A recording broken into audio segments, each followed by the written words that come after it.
saat kami tutup pintu ini, industri semikonduktor Malaysia akan lumpuh. Tembok teknologi genting yang gagal ditembusi Amerika dan Jerman dengan penguasaan pasaran dunia 90%. Pada tahun 2022, Jepun telah mencekik nadi industri semikonduktor Malaysia melalui sekatan ekspor. Pasaran global serta-merta bergejolak dan ramalan tentang kejatuhan Malaysia dalam arena teknologi mula kedengaran di segenap penjuru. Namun, 2311 hari kemudian, dari penguasaan pasaran 0%, Malaysia mengisytiharkan kejayaan penghasilan teknologi itu buat pertama kalinya sepenuhnya produk tempatan.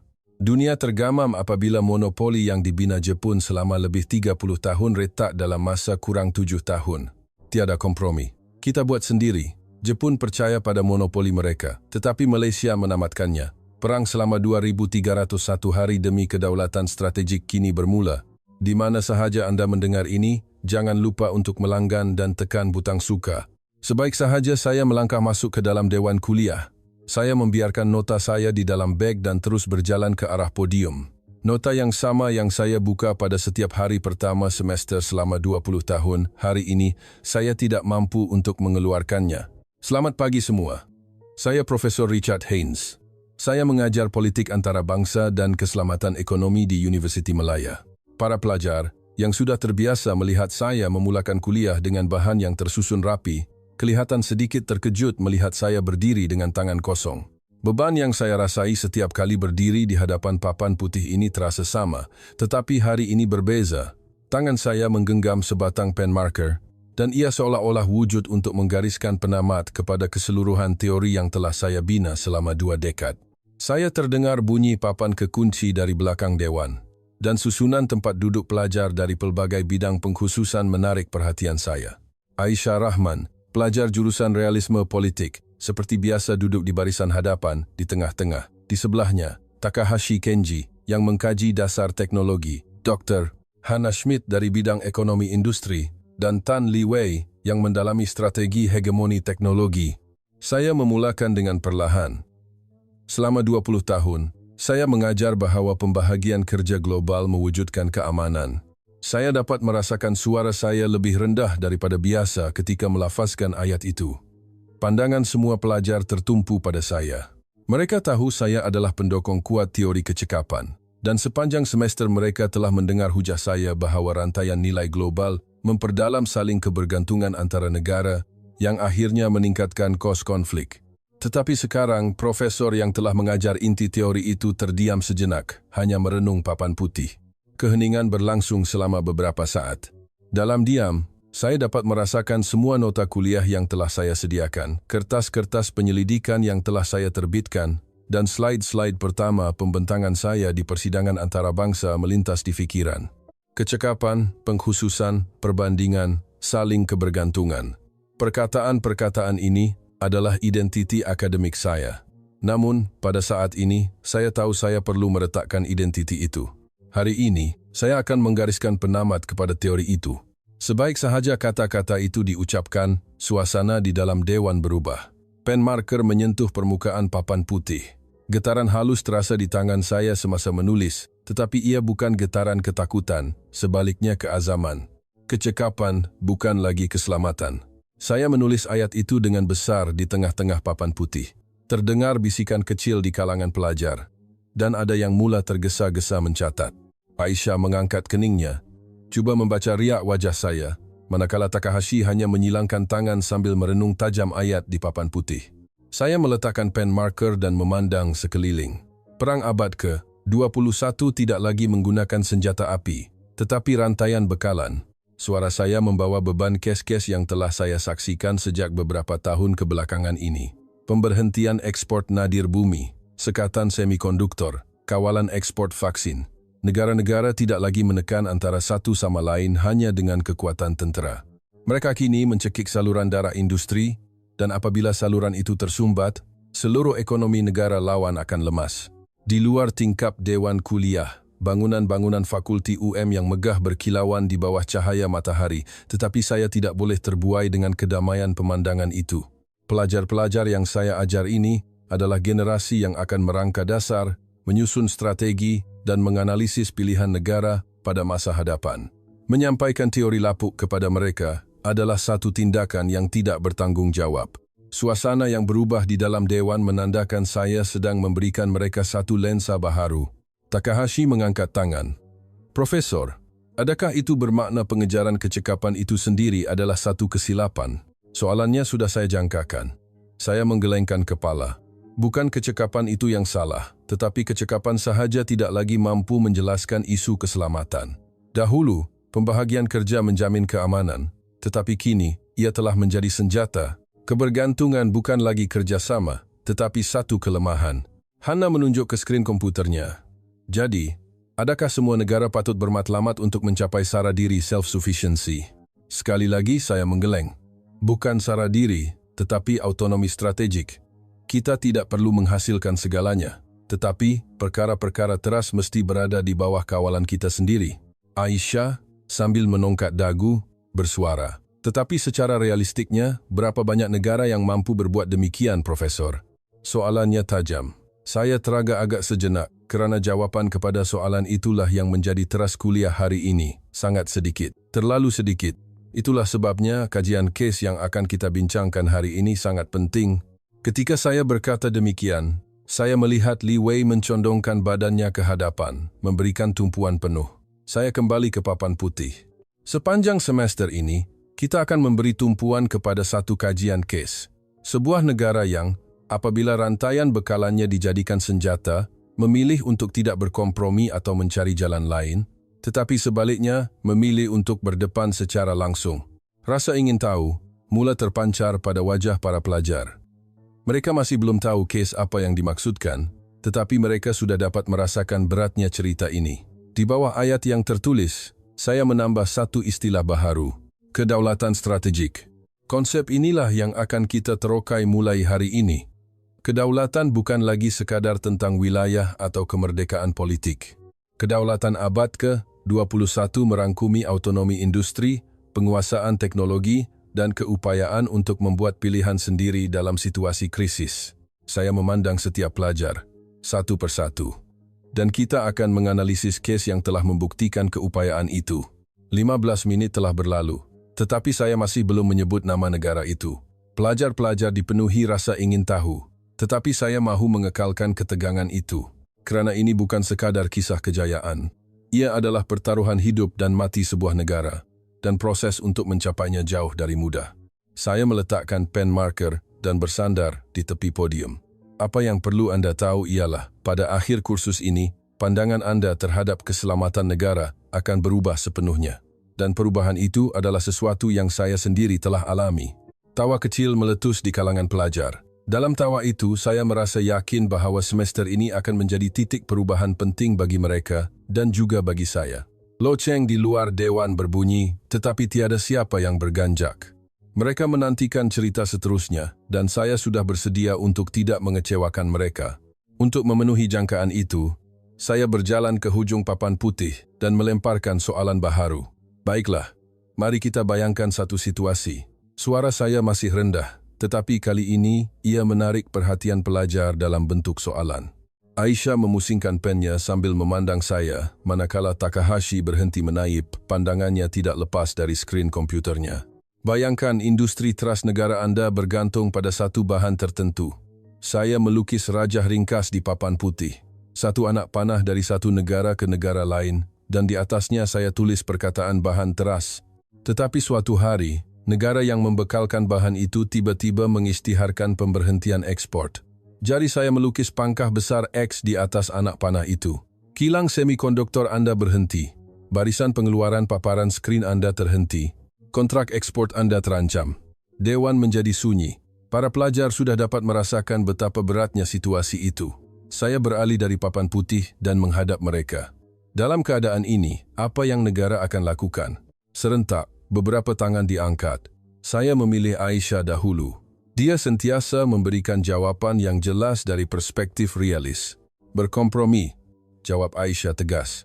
Berikan apa yang negara lawan mahu, atau sekurang-kurangnya kembali ke meja rundingan. Kerugian akibat industri terhenti lebih besar daripada maruah politik. Saya mengangguk dan menulis jawabannya di papan putih. Kompromi.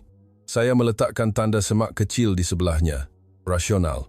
Meminimumkan kerugian adalah matlamat utama sesebuah negara. Hana mengangkat tangan. Mencari pembekal alternatif. Jika masalahnya adalah kebergantungan pada satu negara, maka membina rantaian bekalan lain adalah penyelesaian struktur. Walaupun mengambil masa, ia lebih stabil untuk jangka panjang. Saya menambah jawapan Hana di papan putih. Pembekal alternatif. Ini juga adalah tindak balas standar yang diajar dalam buku teks. Mempelbagaikan rantaian bekalan adalah asas pengurusan risiko.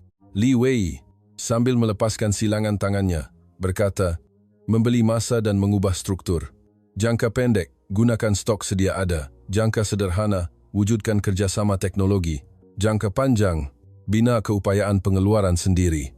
Tumpukan modal untuk merapatkan jurang.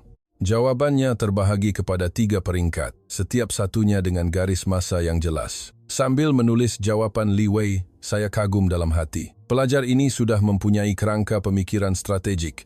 Saya meletakkan pen marker dan melihat ketiga-tiga jawaban di papan putih. Kompromi, pembekal alternatif, perubahan struktur. Semuanya betul. Suara saya bernada pengiktirafan. Sebenarnya, kebanyakan negara akan memilih salah satu daripada 3 ini. Kerana ia rasional, mengurangkan kerugian, menyebarkan risiko, dan memastikan kestabilan jangka panjang. Ini adalah prinsip asas dasar ekonomi negara. Takahashi, dengan dahi berkerut, bertanya, "Jadi, Profesor, ada pilihan lain?" Soalannya tajam. Saya diam sejenak, berharap keheningan itu menjadi isyarat kepada pelajar bahawa sesuatu yang penting akan berlaku. Bunyi kicauan burung dari luar dewan terasa jauh. Saya menjawab perlahan. Sangat jarang, tetapi wujud pilihan keempat. Di ruang kosong papan putih, saya mula menulis perkataan baharu, terobosan secara langsung. Tangan saya terasa lebih kejap semasa menulis 2 perkataan itu. Tidak berkompromi, tidak mencari pembekal alternatif, dan tidak membeli masa. Sebaliknya, membuat keputusan untuk membangunkan sendiri teknologi yang kelihatan mustahil. Ekspresi wajah pelajar berubah. Aisyah mengerutkan kening, Hana berhenti menulis, dan Li Wei kembali menyilangkan tangannya dengan riak wajah ragu-ragu. Reaksi mereka sudah dijangka, kerana pilihan ini melangkaui rasionaliti buku teks. "Profesor, bukankah itu tidak efisien?" tanya Hana berhati-hati. "Membeli dari negara yang sudah memiliki teknologi itu pasti jauh lebih menjimatkan." Saya mengangguk. Dalam keadaan biasa, ya. Tetapi dalam situasi di mana rantaian bekalan dijadikan senjata, pengiraan kecekapan berubah. Jika pembelian adalah mustahil, maka menghasilkan sendiri adalah satu-satunya pilihan. Aisyah membantah. Tetapi jika jurang teknologi terlalu besar, mustahil untuk mengejarnya, terutamanya teknologi yang telah terkumpul selama berdekad-dekad. Soalannya tepat mengenai sasaran. Saya berundur selangkah dari papan putih. Betul, ia hampir mustahil. Itulah sebabnya kebanyakan negara tidak akan mencubanya pun. Menerima kerugian dan berkompromi adalah jauh lebih realistik. "Jadi mengapa Profesor menyebut pilihan keempat?" tanya Takahashi. Saya teragak-agak. Jawapan kepada soalan ini adalah titik perubahan kuliah hari ini. Kerana ada sebuah negara yang benar-benar membuat pilihan itu. Suara saya rendah tetapi penuh keyakinan. Dan negara itu berjaya. Dewan kembali sunyi. Wajah para pelajar tidak lagi ragu-ragu. Mata mereka kini dipenuhi rasa ingin tahu dan ketegangan. Saya menunjuk ke 4 pilihan di papan putih sekali lagi. Kompromi, pembekal alternatif, perubahan struktur, terobosan secara langsung. Antara semua ini, yang paling berisiko, paling mahal, dan paling rendah kebarangkalian berjayanya adalah yang keempat. Li Wei mencondongkan badannya ke hadapan. "Jadi mengapa negara itu membuat pilihan tersebut?" Saya tersenyum. "Soalan yang bagus, itulah inti analisis kita. Negara itu terpaksa memilih antara kerugian jangka pendek dan kedaulatan jangka panjang. Jika mereka berkompromi, industri akan berjalan semula. Tetapi mereka tahu, mereka akan menghadapi tekanan yang sama pada masa akan datang." Aisyah sambil mencatat sesuatu, bergumam, "Jadi ini bukan lagi isu ekonomi, tetapi isu kedaulatan." Saya menuding jari ke arahnya. "Tepat sekali. Kes ini adalah tentang sebuah negara yang mengutamakan autonomi strategik berbanding rasionaliti ekonomi. Dan hasilnya berbeza daripada apa yang kita jangkakan." "Berapa lama masa yang diambil?" tanya Hana. Saya menulis 1 nombor di papan putih. 2301. Kira-kira 6,5 tahun. Para pelajar menahan nafas. Sepanjang tempo itu, Negara tersebut gagal setiap hari, membakar wang setiap hari, dan berjuang melawan kemustahilan setiap hari. Tetapi mereka tidak berputus asa. Takahashi berkata perlahan, dalam tempo selama itu, seluruh industri boleh runtuh. Saya mengangguk. Betul, itulah sebabnya pilihan ini adalah satu pertaruhan. Jika gagal, industri akan musnah. Jika berjaya sekalipun, kosnya sangat besar. Namun mereka memilih pertaruhan ini, dan pilihan itu mengubah sejarah. Saya melukis bulatan di sekeliling terobosan secara langsung. Apa yang perlu Anda ingat ialah, pilihan ini berjaya bukan karena ia rasional. Pilihan ini tidak rasional, tetapi ia perlu. Ia kelihatan mustahil, tetapi ia tidak dapat dielakkan. Dan saat mereka menerima hakikat itu, negara itu berubah. Bunyi pelajar lain lalu lalang di luar kedengaran, tetapi tiada siapa di dalam dewan yang bergerak. Mereka menantikan cerita seterusnya, dan saya bersedia untuk memenuhinya. Kelas akan datang, kita akan masuk ke dalam kajian kes yang spesifik. Saya berkata sambil meletakkan pen marker. Teknologi apa yang disekat, mengapa ia begitu penting, dan bagaimana negara itu mengubah kemustahilan menjadi kenyataan. Sebelum kuliah berikutnya bermula, saya tiba awal dan menulis satu tarikh besar di papan putih, 1 Julai 2022. Apabila para pelajar masuk seorang demi seorang, mereka melihat tarikh itu dengan dahi berkerut. Aisyah adalah yang pertama duduk dan membuka notanya, manakala Takahashi tidak seperti biasa, kelihatan tegang. Dia seolah-olah sudah tahu apa yang berlaku pada hari itu. Apabila semua sudah duduk, saya menunjuk ke papan putih dan mula bersuara. Siapa yang tahu tarikh ini? Tangan Takahashi diangkat perlahan. Hari Kerajaan Jepun mengumumkan sekatan ekspor terhadap Malaysia. Suaranya lebih berhati-hati daripada biasa. Saya mengangguk dan berdiri di sebelah papan putih. Tepat. Pada hari ini, Kerajaan Jepun mengumumkan sekatan ekspor ke atas 3 bahan teras yang penting untuk pembuatan semikonduktor. Saya mula menulis 3 item itu di papan putih. Fotoresist, hidrogen fluorida, dan blank mask. Setiap kali pen marker menyentuh papan putih, bunyinya bergema di dalam dewan. Antara ketiga-tiga ini, yang paling membawa maut ialah yang ketiga, EUV blank mask. Ketika saya menyebut istilah ini, Li Wei mula mencari sesuatu di komputernya. Hana mengangkat tangan. Profesor, mengapa pada waktu itu? Sambil membersihkan papan putih, saya menjelaskan, alasan rasminya adalah pertikaian diplomatik mengenai hak maritim yang telah berlarutan. Pada akhir 2021, sebuah keputusan mahkamah di Malaysia memihak kepada nelayan tempatan dalam satu insiden dan kerajaan Jepun menganggapnya sebagai pelanggaran perjanjian persefahaman 2 hala yang lalu. Tetapi itu hanyalah alasan. Aisyah mencelah. Apa sebab sebenarnya? Saya berhenti sejenak dan melihat sekeliling. Ada 2. Pertama, niat untuk menyekat pertumbuhan pesat industri semikonduktor Malaysia. Syarikat seperti Majutek dan Siltera pada masa itu sedang giat mengembangkan keupayaan mereka, mula mencabar dominasi syarikat-syarikat Jepun dalam segmen tertentu dalam rantaian bekalan. Kedua, tujuan untuk menguji sama ada senjata rantaian bekalan ini benar-benar berkesan. Takahashi, dengan riak wajah tidak selesa, berkata, itu hanyalah spekulasi, bukan? Saya memandangnya dan menjawab perlahan. Jika kita menganalisis kenyataan Kementerian Ekonomi, Perdagangan dan Industri Jepun pada masa itu, serta ucapan ahli-ahli politik mereka selepas itu, satu corak akan muncul. Mereka menjangkakan Malaysia akan kembali ke meja rundingan, kerana Malaysia tiada pilihan lain. Saya melukis satu lagi raja. Anak panah dari Jepun ke Malaysia, dan di atasnya saya tulis nombor 90%. Hoya Corporation dan HGC. 2 syarikat Jepun ini menguasai 90% pasaran dunia untuk EUV blank mask. Apabila saya menyebut angka itu, wajah para pelajar menjadi tegang. 90% bukan sekadar penguasaan pasaran. Ia adalah satu monopoli mutlak. Li Wei, sambil melihat skrin komputernya, berkata, jadi syarikat-syarikat Malaysia tiada pilihan lain. Saya mengangguk. Betul. Itulah yang telah dikira oleh Jepun.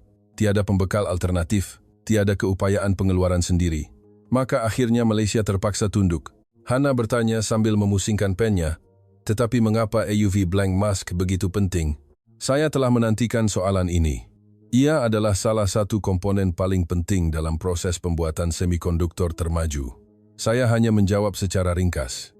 Tanpanya, Anda tidak boleh menghasilkan chip yang paling canggih, dan Jepun menguasai 90% komponen ini.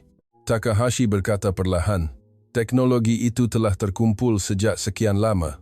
Saya memandangnya. Betul, syarikat-syarikat Jepun telah menghabiskan berdekat-dekat untuk menyempurnakan teknologi ini. Ribuan kegagalan, pelaburan besar, dan yang paling penting, masa. Ini bukan teknologi yang boleh dikejar dalam jangka masa pendek. Li Wei masih melihat skrinnya, berkata, jadi dari sudut pandangan Malaysia, memang tiada alternatif. Saya mengangguk. Itulah perkiraan Jepun. Apabila jurang teknologi besar dan tiada pembekal alternatif, akhirnya mereka terpaksa kembali ke meja rundingan. Jepun menggunakan kemustahilan itu sebagai senjata. Perkiraan mereka jelas. Malaysia tidak boleh mengejar teknologi ini dalam masa singkat, tiada pembekal lain, jadi akhirnya mereka terpaksa membuat konsesi politik. Aisyah mengangkat tangan. Tetapi perkiraan itu nampak rasional. Saya tersenyum. Betul.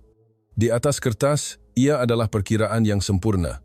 Mereka telah mengesahkan penguasaan pasaran, mengira jurang teknologi, dan memahami tahap kebergantungan industri Malaysia. Semua pemboleh ubah memihak kepada mereka. Saya berhenti sejenak dan melihat sekeliling. Tetapi, mereka terlepas pandang satu perkara. Dewan menjadi sunyi. Takahashi, dengan riak wajah cemas, bertanya, apa yang mereka terlepas pandang? Saya mula menulis perkataan baharu di papan putih. Keazaman sebuah negara untuk mengubah krisis menjadi peluang. Tangan saya terasa lebih kejap semasa menulis ayat itu. Jepun menjangkakan Malaysia akan mengira kerugian dan berkompromi. Tetapi Malaysia bertindak balas secara berbeza. Li Wei mencondongkan badannya ke hadapan. Mereka memilih untuk berdepan secara langsung. Saya mengangguk. Betul. Sejurus selepas pengumuman pada 1 Julai 2022, kerajaan dan syarikat-syarikat Malaysia mengadakan mesyuarat tergempar. Kesimpulan yang dicapai adalah mudah. Kalau kita tunduk kali ini, kita akan kena lagi lain kali. Jadi, baik kita berdikari terus kali ini. Hana, dengan riak terkejut, bertanya. Mereka mahu mengejar teknologi 30 tahun dalam masa yang singkat. Saya diam sejenak. Dalam keadaan normal, ia mustahil. Tetapi dalam keadaan krisis, kepadatan masa berubah. Majutek segera menghantar tenaga penyelidik ke sebuah syarikat PKS bernama Presisi Optik, berkongsi paten, dan menyokong mereka dengan peralatan ujian bernilai jutaan ringgit. Aisyah mengangguk seolah-olah faham. Jadi ini bukan logik pasaran, tetapi satu perikatan waktu perang. Saya menuding ke arahnya. Tepat sekali. Pada waktu aman, sebuah syarikat gergasi tidak akan berkongsi paten terasnya dengan PKS. Tetapi apabila seluruh negara dikepung, logiknya berubah. Takahashi berkata perlahan, walaupun begitu, kebarangkalian kejayaan pasti sangat rendah. Saya menunjuk semula tarikh di papan putih. 1 Julai 2022. Pada hari ini, Jepun membuat perkiraan. Mereka mengira peralatan, pasaran, dan jurang teknologi. Semua pengiraan memihak kepada mereka. Saya meletakkan pen marker dan memandang para pelajar. Tetapi mereka terlepas satu pemboleh ubah. Tindak balas sebuah negara yang tidak melihat krisis sebagai kerugian semata-mata. Loceng di luar dewan berbunyi, tetapi para pelajar tidak bergerak. Mereka menantikan cerita seterusnya dan saya dapat merasakan campuran ketegangan dan jangkaan dari pandangan mereka. Kelas akan datang, kita akan menyelami aspek teknikal. Apa sebenarnya yang disekat dan mengapa Jepun begitu yakin? Saya mengakhiri kuliah dengan kata-kata itu. Untuk kelas berikutnya, saya telah menyediakan proyektor. Apabila para pelajar duduk, satu image muncul di skrin, sekeping plat segi 4 sama yang berkilauan seperti cermin. Ia kelihatan seperti kepingan kaca biasa, tetapi di dalamnya terkandung kemuncak teknologi manusia. Baiklah semua, lihat skrin. Saya memulakan sambil menunjuk ke arah image. Kelihatan seperti cermin biasa, bukan? Tetapi inilah gilotin berskala nano yang digunakan Jepun untuk mengancam jantung Malaysia. Namanya EUV Blank Mask. Aisyah mengecilkan matanya sambil melihat skrin. Sejujurnya, ia hanya kelihatan seperti kaca khas. Adakah ia begitu hebat? Saya tersenyum. Itulah asas keangkuhan Jepun. Dari luar nampak ringkas, tetapi ini bukan lagi bidang pembuatan. Ini adalah peperangan melawan ilmu fisik. Saya berjalan ke papan putih dan menulis EUV dengan besar. Ultra ungu ekstrim, ultraviolet. Takahashi, sambil mencatat, berkata, itu panjang gelombang yang hampir sama dengan sinar X, bukan? Saya mengangguk. Tepat. Cahaya ini begitu kuat sehingga kan ia menembusi atau diserap oleh kebanyakan bahan. Sifat cahaya EUV sangat aneh. Jika Anda letakkan kaca di laluannya, ia akan memakan semua cahaya itu. Hana mengangkat tangan. Jadi, kanta tidak boleh digunakan? Saya menuding ke arahnya. Tepat sekali.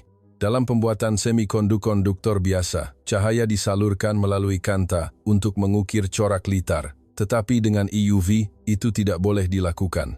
Jadi, kaedah yang sama sekali berbeza diperlukan. Saya melukis rajah ringkas di papan putih, menunjukkan cahaya dipantulkan dari satu permukaan. Kita perlu menggunakan kaedah pantulan, bukan penghantaran. Cahaya perlu dilantunkan seperti pada cermin. Li Wei mencela. Jadi, kita boleh gunakan logam dengan kadar pantulan tinggi, bukan? Saya menggeleng. Cermin logam biasa tidak akan berfungsi. Struktur khas diperlukan. Saya menukar image di screen. Kali ini, keratan rentas struktur blank mask dipaparkan. Berpuluh-puluh lapisan nipis yang berulang-ulang kelihatan. Inilah kuncinya. Saya menunjuk struktur lapisan itu dengan penunjuk laser. Molybdenum dan silikon dilapiskan secara berselang-seli sebanyak 100 kali. Aisyah bertanya dengan riak terkejut. 100 kali? Saya mengangguk. Tepatnya, 100 pasang.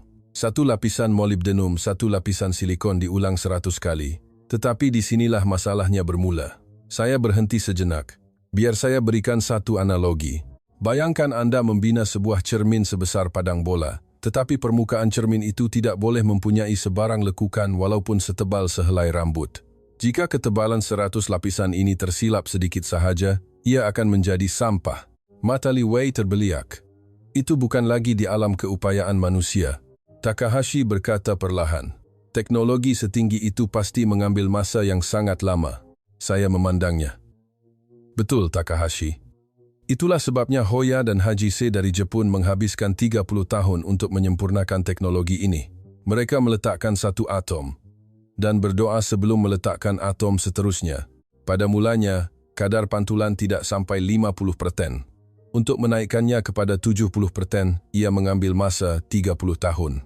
Saya menulis angka 30 tahun dengan besar di papan putih. Mereka sangat yakin. Saya menunjuk ke skrin. Teknologi yang kami ambil 30 tahun untuk bangunkan, mustahil Malaysia boleh tiru hanya dengan melaburkan sedikit wang. Itulah perkiraan Jepun.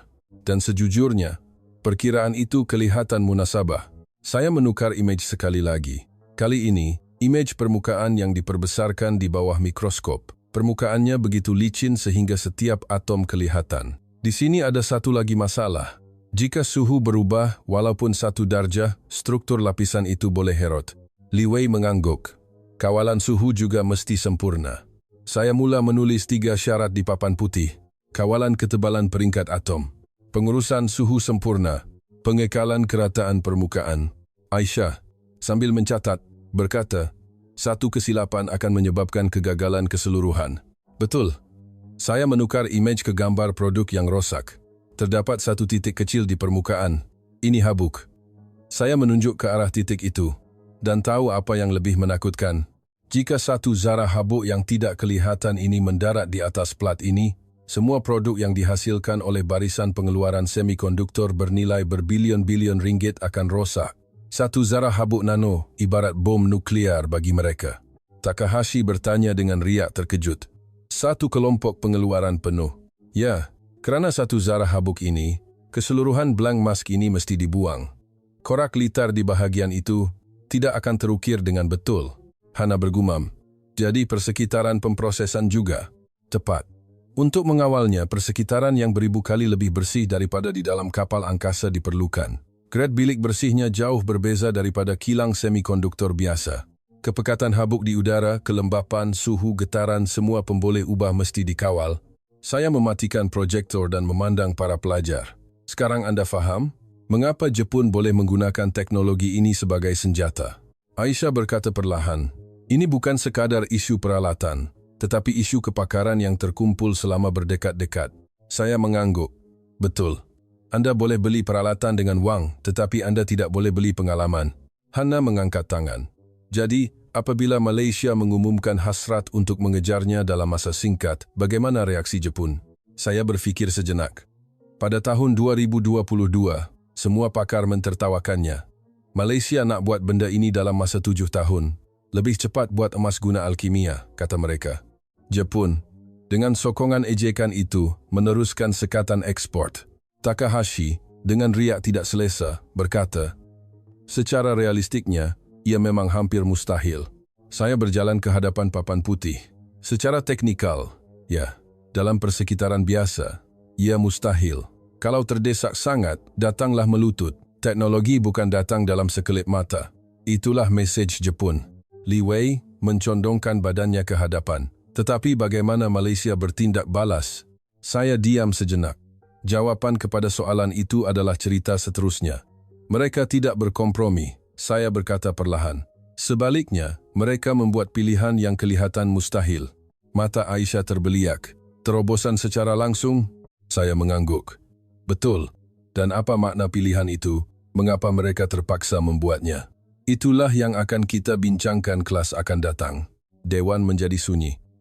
Saya mematikan proyektor dan merenung para pelajar di dalam dewan yang malap. Sambil melihat imej terakhir tadi, saya berfikir, bagaimana sekeping plat kecil ini mengubah nasib sebuah negara? Dan apa yang telah dipertaruhkan oleh Malaysia untuk menghasilkannya? Kini tiba masanya untuk menyambung cerita tentang apa yang telah dipertaruhkan oleh Malaysia. Apabila kelas berikutnya bermula, para pelajar sudah berada di tempat duduk mereka, seolah-olah soalan dari kelas lepas masih berlegar di fikiran mereka. Di papan putih, saya melukis rajah ringkas dengan dua anak panah. Satu menuju ke arah kompromi, satu lagi ke arah terobosan langsung. Kelas lepas, kita telah melihat tembok teknikalnya.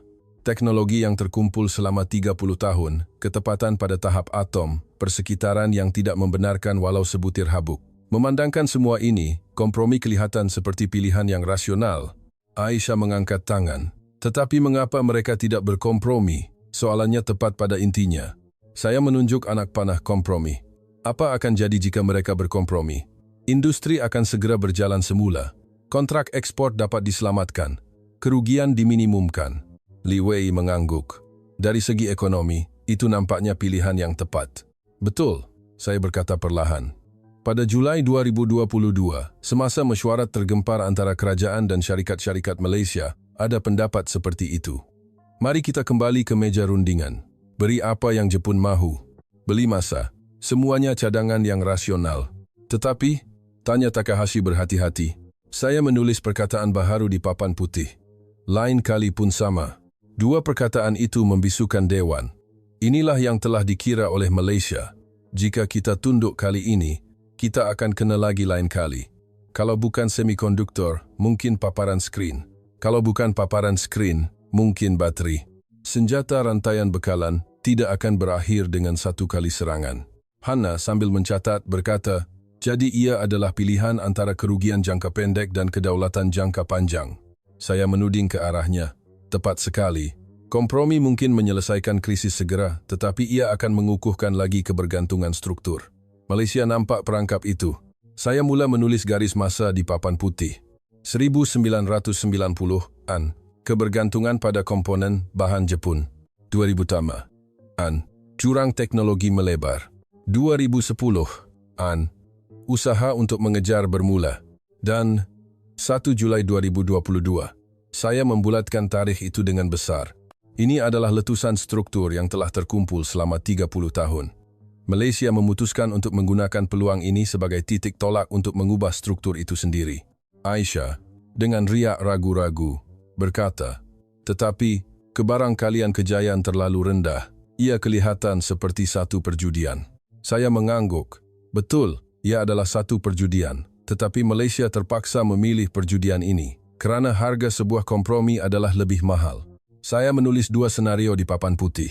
Senario A, kompromi. 5 tahun kemudian, masih bergantung pada Jepun, menunggu tekanan seterusnya. Senario B, kegagalan, industri terjejas teruk, kerugian kos yang besar. Li Wei mencondongkan badan ke hadapan. Kedua-duanya senario terburuk, bukan? Itulah sebabnya mereka memilih senario C, saya berkata sambil menghidupkan proyektor. Jika berjaya, kebebasan teknologi, kuasa rundingan, kedaulatan jangka panjang. Takahashi berkata perlahan, apakah kebarangkaliannya? Sejujurnya, mungkin tidak sampai 10%. Saya menjawab perlahan. Tetapi Malaysia mempertaruhkan segalanya pada 10% itu. Hana mengangkat tangan. Membuat keputusan seperti itu memerlukan keberanian politik yang luar biasa. Betul. Perdana Menteri Malaysia ketika itu mengisytiharkan di hadapan rakyat, kita tidak akan tunduk lagi. Itu bukan sekadar retorik politik, tetapi pengisytiharan strategi negara. Slide baharu muncul di skrin. Ogos 2022, penubuhan Akta KAS, kedaulatan bahan dan peralatan oleh Kerajaan Malaysia. Aisyah melihat skrin, berkata, mereka sampai menggubal undang-undang. Saya mengangguk. Ini bukan sekadar sokongan kepada syarikat. Ia adalah projek kelangsungan hidup negara, peruntukan belanjawan, insentif cukai, kelonggaran peraturan, semuanya disatukan ke satu arah. Bagaimana reaksi syarikat-syarikat? Tanya Li Wei. Pada mulanya, mereka teragak-agak. Saya berkata perlahan. Terutamanya syarikat-syarikat besar membuat pengiraan. Jika gagal, jutaan ringgit akan hangus. Jika berjaya sekalipun, entah berapa tahun akan diambil. Tetapi sebuah syarikat bergerak dahulu. Logo Majutek muncul di skrin. Majutek membuat keputusan. Mereka akan bekerja sama dengan sebuah PKS, presisi optik. Takahashi bertanya dengan riak terkejut. Syarikat gergasi dengan PKS? Betul. Dalam keadaan biasa, ia satu gabungan yang mustahil. Saya melukis struktur kerjasama di papan putih. Anak panah dari Majutek ke presisi optik. Penempatan tenaga penyelidik. Penyelidik bertaraf PhD dari Majutek dihantar ke makmal PKS itu. Perkongsian paten. Paten teras yang dikumpul selama berdekad-dekad dibuka. Sokongan peralatan. Peralatan ujian bernilai jutaan ringgit disediakan secara percuma. Aisyah kelihatan tidak faham. Mengapa sampai begitu sekali? Teknologi mereka boleh jatuh ke tangan pesaing. Saya diam sejenak. Ia tidak boleh dijelaskan dengan logik waktu aman. Tetapi ini adalah situasi perang. Apabila seluruh negara dikepung, konsep pesaing hilang. Hana, sambil mencatat, berkata, ia satu perikatan waktu perang. Saya menuding ke arahnya. Tepat sekali. Pengiraan Majutek adalah mudah. Jika presisi optik berjaya, kami juga selamat. Jika mereka gagal, kami juga akan mati. Pembahagian keuntungan adalah isu kemudian. Li Wei menggelengkan kepalanya. Tetapi risikonya terlalu besar. Betul, saya mengakui. Majutek melaburkan jutaan ringgit tanpa jaminan kejayaan. Presisi optik pula boleh muflis jika gagal. Namun, mereka bermula. Saya menulis satu lagi tarikh di papan putih. Ogos 2022, projek bermula. Matlamat, penghasilan AUV blank mask tempatan. Tempoh masa, tidak ditentukan. Kebarangkalian kejayaan, tidak diketahui. Takahashi berkata perlahan, ia satu penerokaan ke alam yang tidak diketahui. Saya mengangguk, itulah yang menjadikannya lebih hebat. Aisyah mengangkat tangan. Profesor, adakah Jepun tidak tahu tentang gerakan ini? Mereka tahu, saya menjawab. Dan mereka mentertawakannya. Media Jepun menggelar usaha Malaysia sebagai angan-angan Mat Jenin. Teknologi tidak lahir dalam sekelip mata. Mahu mengejar jurang 30 tahun dalam beberapa tahun adalah mimpi yang tidak masuk akal, kata mereka. Apa makna ejekan itu bagi Malaysia? Tanya Hana. Ia menjadi bahan bakar. Saya berkata perlahan. Kata-kata mustahil itu sebaliknya merangsang para penyelidik. Setiap kali ramalan negatif muncul, mereka lebih mendalami kerja di makmal. Saya menulis ayat terakhir di papan putih. Kompromi adalah kelangsungan hidup, tetapi bukan kebebasan. Semasa saya menulis ayat ini, saya dapat merasakan tumpuan para pelajar. Apa yang Malaysia pilih adalah kebebasan. Mereka memilih hak untuk bernafas sendiri berbanding hanya sekadar dapat bernafas. Li Wei bertanya dengan serius, tetapi adakah mereka benar-benar berjaya melakukannya?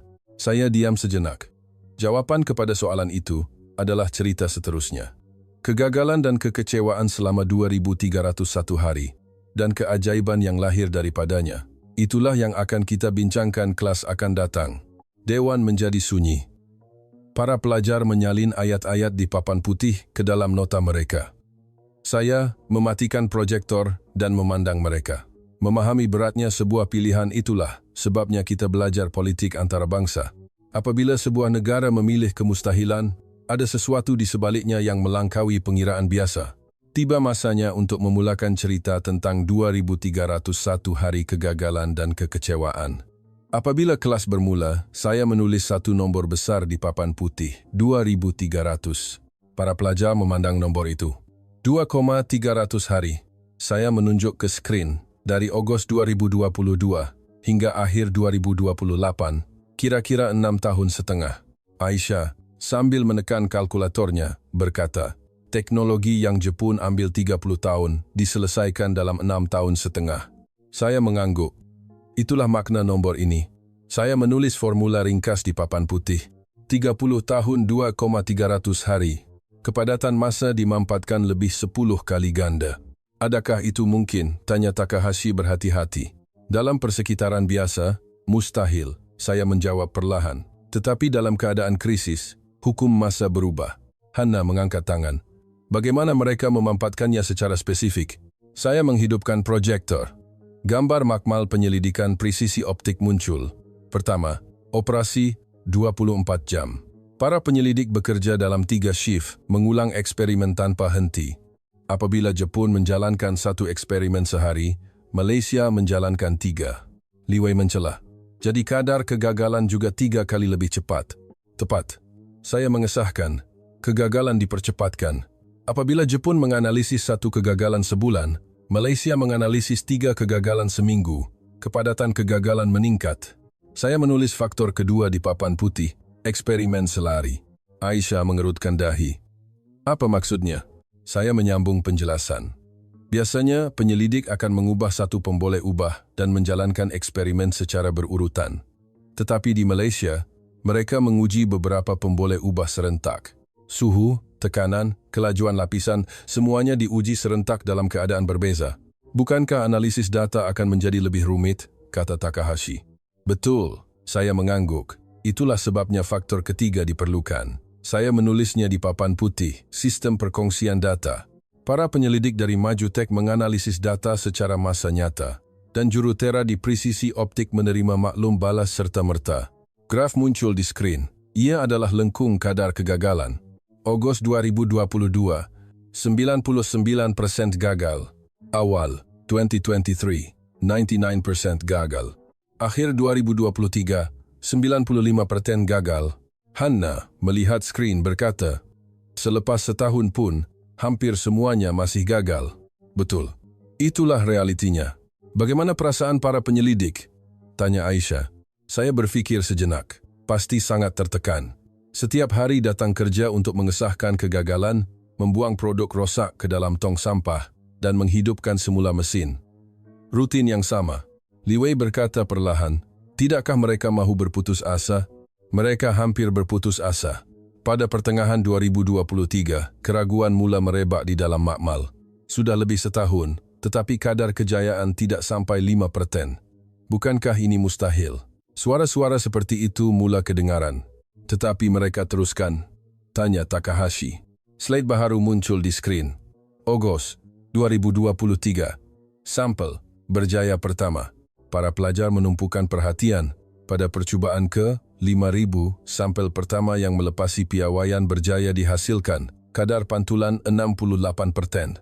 Walaupun tidak mencapai 70% seperti produk Jepun, ia melepasi kriteria minimum. Mata Aisyah bersinar. Jadi mereka telah menemui jalan penyelesaian? Saya menggeleng. Belum lagi. Masalahnya adalah kebolehulangan. Reproducibility. Apabila mereka cuba menghasilkan semula sampel itu, ia gagal. Walaupun dengan keadaan yang sama, selepas 100 percubaan, 68% itu tidak muncul lagi. Hana kelihatan faham, ia adalah satu kejayaan secara kebetulan, tepat, dan itu lebih menyakitkan. Kejayaan sekali bermakna ia mungkin, tetapi mereka tidak tahu mengapa ia tidak boleh diulang. Para penyelidik menghabiskan setahun lagi untuk mengubah kebetulan itu menjadi kepastian. Saya mula menulis garis masa di papan putih. Ogos 2022. Mula, Ogos 2023. Sampel berjaya pertama. Pertengahan 2024. Kebolehan mengulang dicapai. 2025. Ujian pengeluaran pukal. 2026-2027. Penstabilan kualiti. Akhir 2028. Kelulusan akhir. Li Wei melihat skrin berkata, setiap peringkat mengambil masa setahun. Itulah masa yang telah dimampatkan. Saya menjelaskan perlahan. Jepun mengambil masa 5 tahun untuk setiap peringkat itu. Malaysia memendekkannya kepada 1 tahun. Bagaimana ia mungkin? Kerana kelajuan membuang kegagalan ke dalam tong sampah adalah lebih pantas. Gambar dari dalam makmal muncul di skrin. Tong sampah yang penuh dengan blank mask yang rosak. Aisyah kelihatan terkejut. Semua itu produk gagal? Saya mengangguk. Satu gambar itu mengandungi kos bernilai ratusan ribu ringgit. Hana bergumam. Ia seperti membakar wang. Betul, saya mengakui. Tetapi setiap kegagalan itu adalah data. Mengapa ia herot? Di mana kadar pantulan menurun? Adakah suhu puncanya? Atau tekanan? Setiap kegagalan menjadi petunjuk untuk percubaan seterusnya. Li Wei mengangkat tangan. Bagaimana mereka menampung kosnya? Geran kerajaan masuk. Pelaburan dari Majutek. Presisi Optik juga melaburkan dana mereka sendiri. Jumlah pelaburan mencecah ratusan juta ringgit. Takahashi berkata perlahan, jika gagal, semua wang itu akan hangus. Itulah sebabnya tekanannya sangat besar. Para penyelidik bekerja di bawah tekanan itu setiap hari. Jika kita gagal hari ini, esok kita perlu berjuang dengan bajet yang lebih kecil. Semakin masa berlalu, dana semakin berkurangan. Mereka menghabiskan 2,300 hari dalam ketegangan itu. Tiada sesiapa yang menyerah kalah dalam proses itu, tanya Aisyah. Ada. Ada penyelidik yang berhenti, ada yang meninggalkan pasukan selepas menyuarakan keraguan, tetapi majoritinya kekal. Mengapa? Tanya Hana. Saya menulis satu ayat di papan putih. Kalau bukan kita, siapa lagi? Itulah jawaban mereka, saya berkata perlahan. Jika kita berputus asa, kita terpaksa melutut kepada Jepun sekali lagi. Generasi akan datang terpaksa menanggung tekanan yang sama. Pemikiran itulah yang membuat mereka bertahan. Takahashi berkata dengan serius, jadi ini bukan lagi pembangunan teknologi, tetapi pertarungan keazaman. Saya mengangguk. Tepat sekali. Teknologi akhirnya dicipta oleh manusia. Dan yang menggerakkan manusia bukanlah pengiraan, tetapi keyakinan. Slide terakhir muncul di skrin, Desember 2028. Kelulusan pengeluaran pukal oleh Kementerian Pelaburan, Perdagangan dan Industri. Mata Li Wei terbeliak. Akhirnya berjaya. Saya diam sejenak, memikirkan betapa beratnya perkataan berjaya. Ya, berjaya. Saya menjawab perlahan. Dalam masa 2,300 hari Malaysia berjaya menghasilkan blank mask tempatan. Monopoli 90% Jepun telah pecah dan Malaysia bukan lagi pihak yang lemah di meja rundingan. Aisyah hampir bertepuk tangan tetapi terhenti. Ini satu berita gembira. Saya tersenyum. Tetapi ini bukan cerita yang indah. Selama 2,300 hari, ribuan jurutera tidak tidur malam, ratusan juta ringgit dibuang ke dalam tong sampah, dan banyak keluarga terpaksa berkorban. Di sebalik setiap kejayaan, sentiasa ada harga yang perlu dibayar. Hana bertanya perlahan. Tetapi adakah ia berbaloi? Saya berfikir sejenak. Jawaban kepada soalan itu adalah topik untuk kelas seterusnya. Apa yang berlaku apabila monopoli runtuh? Dan apa maknanya kepada sesebuah negara? Dewan menjadi sunyi. Para pelajar merenung nombor 2,300 di papan putih. Mereka seolah-olah dapat merasakan beban di sebalik nombor itu. Saya meletakkan pen marker dan memandang keluar tingkap. Sesetengah kemenangan tidak indah, tetapi ia tetap perlu. Tiba masanya untuk memulakan cerita tentang apa yang berlaku apabila monopoli runtuh. Apabila saya masuk ke dewan kuliah, para pelajar sudah menunggu, seolah-olah kesan dari kelas lepas masih terasa. Di papan putih, saya melukis Rajah Pai, dengan 90% daripadanya milik Jepun. Dari 2022 hingga 2028, struktur ini tidak berubah. Jepun 90%, selebihnya 10%. Tetapi pada Januari 2029, struktur ini runtuh. Saya menambah satu potongan baharu pada pai itu, Malaysia 15%. Aisyah mengangkat tangan. 15% tidak nampak seperti perubahan besar. Saya menggeleng. Jika dilihat pada angka, ya. Tetapi dalam pasaran monopoli, 15% adalah pengubah permainan. Saya menulis perkataan monopoli dengan besar di papan putih dan menambah penjelasan di bawahnya. Kuasa monopoli datang dari sifatnya yang tidak boleh diganti. Saya memandang sekeliling. Jika Jepun menaikkan harga, Anda terpaksa beli. Jika Jepun mengurangkan bekalan, Anda terpaksa tunggu. Kerana tiada pilihan lain. Takahashi berkata berhati-hati.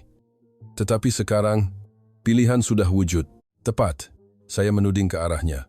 Angka 15% mungkin nampak kecil, tetapi di meja rundingan ia adalah mutlak. Sekarang, apabila Majutek berunding dengan Hoya, Mereka mempunyai kad presisi optik di belakang mereka. Hana, sambil mencatat, bertanya, adakah rundingan harga benar-benar berubah? Saya menghidupkan proyektor. Graf tren harga bahan semikonduktor untuk suku pertama 2029 muncul.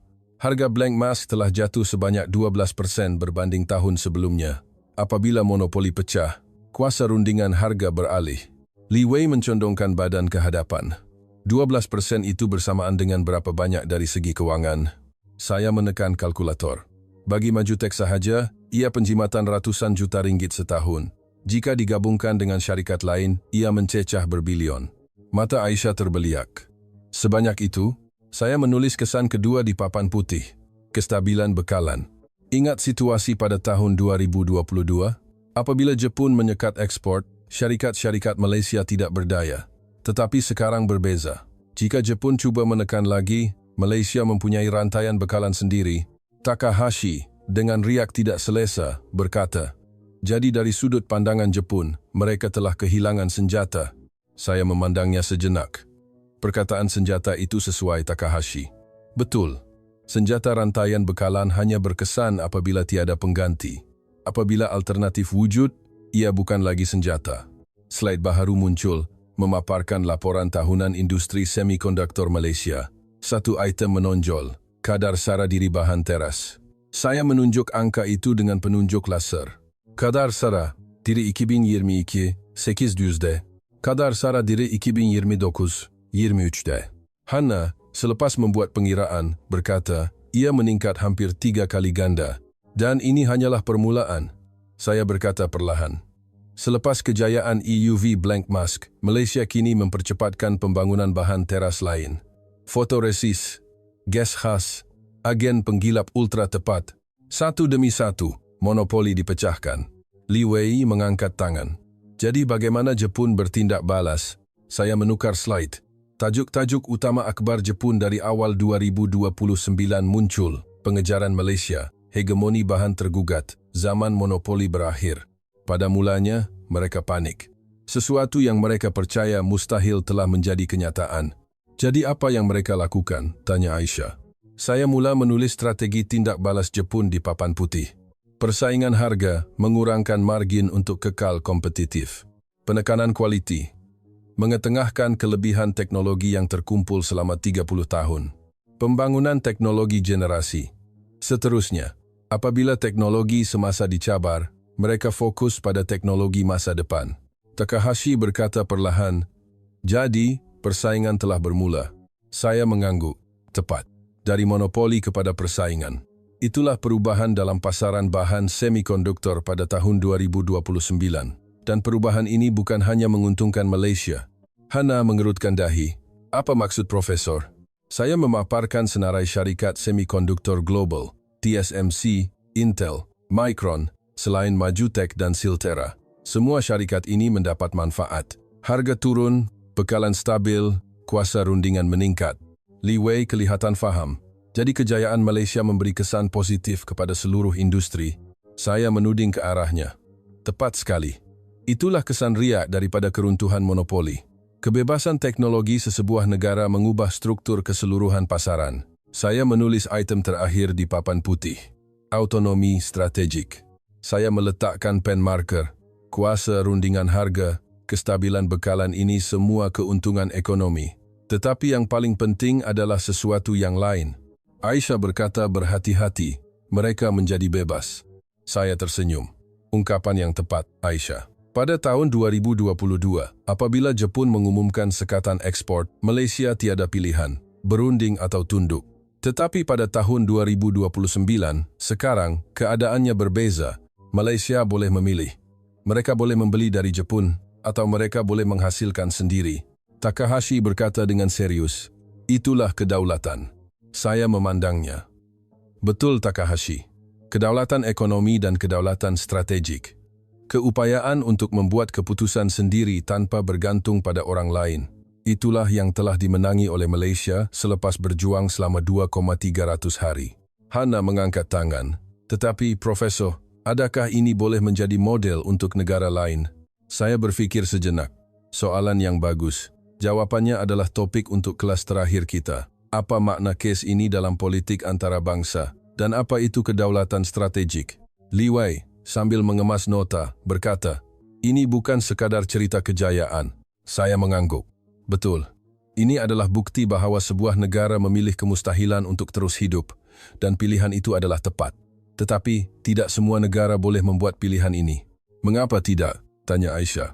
Saya memandang keluar tingkap, modal, teknologi, masa, dan yang paling penting keazaman. Semua ini mesti wujud serentak. Malaysia mempunyai gabungan itu, tetapi kebanyakan negara tidak. Itulah yang menjadikan kes ini istimewa. Dewan menjadi sunyi. Para pelajar merenung tajuk keruntuhan monopoli di papan putih. Saya meletakkan pen marker dan melihat mereka. Untuk meruntuhkan monopoli 90%, ia bukan hanya memerlukan teknologi. Ia memerlukan penyelidik yang tidak berputus asa, syarikat yang berani mengambil risiko, dan kerajaan yang mempunyai visi jangka panjang. Semuanya perlu bergerak ke arah yang sama. Takahashi berkata perlahan, "Jadi ini adalah kemenangan sistem." Saya memandangnya dan menjawab, "Boleh dilihat begitu. Tetapi sistem juga akhirnya dibina dan digerakkan oleh manusia. Jurutera-jurutera yang mengulangi kegagalan selama 200-300 hari merekalah wira sebenar kemenangan ini." Tiba masanya untuk cerita terakhir. Apa makna kes ini dalam politik antarabangsa? Apabila saya masuk ke dewan kuliah, ekspresi wajah para pelajar telah berubah. Perjalanan selama 8 minggu ini telah mengubah mereka. Saya berdiri di tengah-tengah dan menulis semula ayat dari kelas pertama. Kecekapan bukan lagi keselamatan. Sambil menulisnya perlahan, kisah-kisah 7 minggu lepas melintas di fikiran saya. 8 minggu lalu, saya mengistiharkan akan menggariskan penamat kepada teori yang telah saya ajar selama 20 tahun. Hari ini, saya akan merumuskan sebabnya. Aisyah mengangkat tangan. "Profesor, jadi adakah pembahagian kerja global itu sendiri satu kesilapan?" Saya menggeleng. Bukan pembahagian kerja yang salah, tetapi pembahagian kerja sahaja tidak lagi mampu menjelaskan isu keselamatan. Saya melukis Raja Baharu. 2 gambar, dulu dan sekarang. Dulu, begini. Saya menunjuk gambar kiri. Negara A menghasilkan semikonduktor, negara B membekalkan bahan. Kedua-duanya untung. Apabila saling kebergantungan mendalam, kos konflik meningkat dan keamanan terpelihara. Inilah teori yang saya ajar selama 20 tahun. Takahashi berkata berhati-hati. Tetapi sekarang berbeza. Saya menunjuk gambar kanan. Sekarang, begini. Jika negara B menghentikan bekalan, industri negara A lumpuh. Apabila saling kebergantungan menjadi kebergantungan sehala, ia bukan lagi kerjasama, tetapi satu kelemahan. Hana sambil mencatat bertanya, "Jadi semua negara patut bermatlamat untuk mencapai sara diri?" Saya menulis konsep baharu di papan putih. Autonomi strategik. Bukan sara diri, saya menjelaskan perlahan. Kita tidak perlu menghasilkan segalanya, tetapi teknologi teras mesti berada di bawah kawalan kita sendiri. Bagaimana kita menentukan garis sempadan itu? Tanya Li Wei. Saya berfikir sejenak. Soalan yang bagus. Jawabannya berbeza untuk setiap negara. Ada negara yang terasnya semikonduktor. Ada yang tenaganya. Yang penting adalah mengenal pasti apa yang penting untuk kelangsungan hidup negara. Saya merumuskan semula kes Malaysia di papan putih, mengikut garis masa. 2022. Rantaian bekalan dijadikan senjata. Ogos 2022. Keputusan untuk berdepan secara langsung. 2023-2028. 2301 hari kegagalan. 2029. Keruntuhan monopoli. Satu corak mula kelihatan. Ini bukan sekadar pembangunan teknologi, kata Aisyah. Saya menuding ke arahnya. Tepat. Ini adalah reka bentuk semula strategi negara. Pilihan yang mengutamakan autonomi strategik berbanding kecekapan ekonomi. Keputusan untuk menanggung kerugian jangka pendek demi kedaulatan jangka panjang. Saya menghidupkan proyektor. Peta dunia muncul. Saya mula menunjuk ke beberapa negara. Kes seperti ini sangat jarang berlaku di dunia. Apabila rantaian bekalan dijadikan senjata, kebanyakan negara akan berkompromi atau mencari jalan lain. Yang memilih untuk berdepan secara langsung boleh dibilang dengan jari. Mengapa begitu jarang? Tanya Takahashi perlahan. Saya menulis 3 syarat di papan putih. Modal. Keupayaan untuk melaburkan ratusan juta dalam kegagalan. Asas teknologi, keupayaan minimum untuk memulakan usaha mengejar. Keazaman politik. keberanian untuk menanggung kos jangka pendek. Ketiga-tiga ini mesti wujud serentak. Hana mengangguk. Jadi Malaysia bernasib baik. Saya teragak-agak. Boleh dikatakan begitu. Tetapi saya melihatnya secara berbeza. Malaysia telah mempersiapkan syarat-syarat itu selama 30 tahun yang lalu. Pembangunan industri semikonduktor, pembangunan modal insan penyelidik, pembinaan asas teknologi. Tahun 2022 adalah saat di mana persiapan itu diuji. Bolehkah negara lain meniru model ini? Tanya Li Wei. Saya memaparkan kes-kes beberapa negara lain di skrin. Usaha kemandirian semikonduktor China, Perikatan Bateri Eropah, usaha Amerika untuk membawa pulang pembuatan termaju. Banyak yang mencuba, tetapi kejayaan tidak dijamin. Saya merumuskan ciri-ciri model Malaysia di papan putih. Mengubah krisis menjadi peluang reka bentuk. Kerjasama awam swasta dalam mod waktu perang. Sistem yang membenarkan kegagalan. Visi jangka panjang. Tidak mudah untuk menirunya, gumam Aisyah. Betul, saya mengakui. Itulah sebabnya kes ini layak dimasukkan ke dalam buku teks. Kebanyakan negara membuat pilihan rasional. Berkompromi, meminimumkan kerugian, mengekalkan status quo. Tetapi Malaysia membuat pilihan yang kelihatan tidak rasional. Dan hasilnya, ia menjadi pilihan yang paling rasional. Jadi bagaimana teori profesor diubah suai? Tanya Takahashi dengan serius. Saya kembali ke ayat pertama di papan putih. Di bawahnya saya menambah ayat baharu. Autonomi strategik adalah keselamatan baharu. Apa maknanya secara spesifik? Tanya Hana. Saya menjelaskan perlahan. Dulu daya saing diukur dengan seberapa efisien Anda boleh menghasilkan sesuatu. Sekarang daya saing diukur dengan siapa yang mengawal teknologi teras. Dalam era di mana rantaian bekalan adalah senjata, kebergantungan adalah kelemahan. Li Wei, sambil mengemas nota, berkata, jadi pada masa depan, semua negara akan memilih pengasingan. Saya menggeleng. Tidak akan sampai ke tahap ekstrem itu. Sara diri sepenuhnya tidak efisien. Sebaliknya, negara-negara akan bergerak ke arah mendapatkan autonomi strategik dalam teknologi teras, sambil terus bekerja sama dalam bidang lain. Saya melukis rajah terakhir, satu keseimbangan baharu, antara kecekapan dan keselamatan, antara kerjasama dan autonomi. Kes Malaysia menunjukkan satu cara untuk mencari keseimbangan itu. Profesor, jadi apa pengajaran daripada cerita ini? Tanya Aisyah perlahan. Saya diam sejenak, mengumpul fikiran. Banyak, saya berkata perlahan. Pertama, krisis kadangkala adalah peluang. Kedua, kemustahilan tidak mutlak. Ketiga, kedaulatan ada harganya. Dan yang keempat? Tanya Takahashi. Saya tersenyum. Keempat, sesetengah kemenangan tidak indah. 2,300 hari kegagalan, kos ratusan juta, malam-malam tanpa tidur. Tetapi walaupun begitu, ada perkara yang tetap perlu dilakukan. Hana menutup notanya. Pandangan saya sebelum dan selepas kelas ini berbeza. Saya mengangguk. Itulah yang saya mahukan. Belajar politik antara bangsa bukan hanya tentang angka dan teori. Ia tentang memahami beratnya pilihan yang dibuat oleh sesebuah negara untuk terus hidup. Li Wei mengangkat tangan. Soalan terakhir, Profesor. Adakah pilihan Malaysia itu benar-benar tepat? Saya berfikir sejenak. Ini bukan soal betul atau salah. Saya menjawab perlahan. Ini soal kelangsungan hidup. Jika mereka berkompromi, keadaan mungkin lebih mudah pada masa itu. Tetapi tekanan seterusnya dan seterusnya akan terus datang. Malaysia memutuskan untuk mematahkan rantaian itu, dan mereka berjaya. Saya berdiri di hadapan papan putih, memandang setiap pelajar. Apa yang perlu Anda ingat ialah, cerita ini belum berakhir. Tahun 2029 adalah satu permulaan. Malaysia sedang mencabar teknologi seterusnya, Jepun sedang bersedia untuk serangan balas, dan negara-negara lain sedang mengkaji model ini. Jadi satu lagi perang akan bermula, kata Aisyah. Saya mengangguk. Perang untuk kedaulatan teknologi tidak akan berakhir. Itulah realiti abad ke-21. Berperang bukan dengan senjata api, tetapi dengan semikonduktor. Bukan dengan peluru berpandu, tetapi dengan rantaian bekalan. Takahashi berdiri. Terima kasih, Profesor. Saya tersenyum. Saya juga berterima kasih kepada Anda semua, Takahashi. Kelas ini juga satu pembelajaran bagi saya.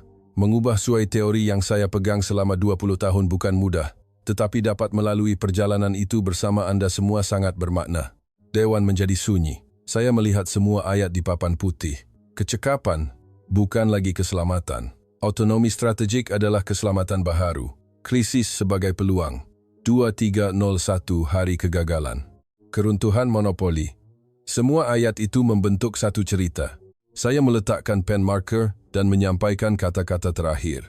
Apabila Anda merangka dasar, menyusun strategi, atau menganalisis pilihan negara pada masa depan, ingatlah apa yang telah kita pelajari hari ini. Jangan hanya lihat kecekapan, lihat juga kedaulatan.